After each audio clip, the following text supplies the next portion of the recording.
Sa tuloy-tuloy na marijuana eradication ng PNP sa rehiyon ng Cordillera, tinupok ng mga operatiba ang mahigit 14 na milyong pisong halaga ng marijuana na natagpuan sa Mountain Province.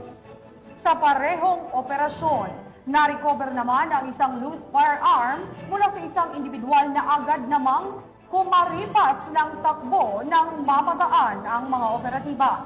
Nagibalita dyan si Patrolwoman Jomalyn Kakanindin.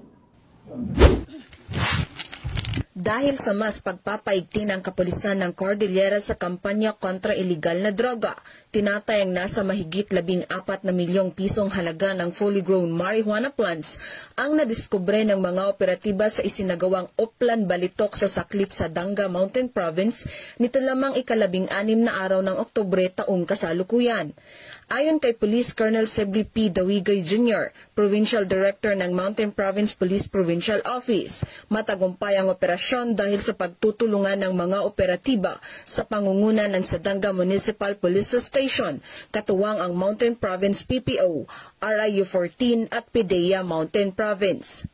Nagresulta ang isinagawang Oplan Balitok sa pagkadiskubre ng isang plantasyon ng marijuana na may lawak na tinatayang 2,700 square meters, may tanim na mahigit kumulang 72,900 piraso ng fully grown marijuana plants na may estimated standard drug price na 14,580,000 pesos. Bagamat walang nahuling cultivator, binunot at sinunog ng mga operatiba ang pinagbabawal na tanim at kumuha ng sapat na sample ang PDEA Mountain Province para sa karagdagang pagsusuri.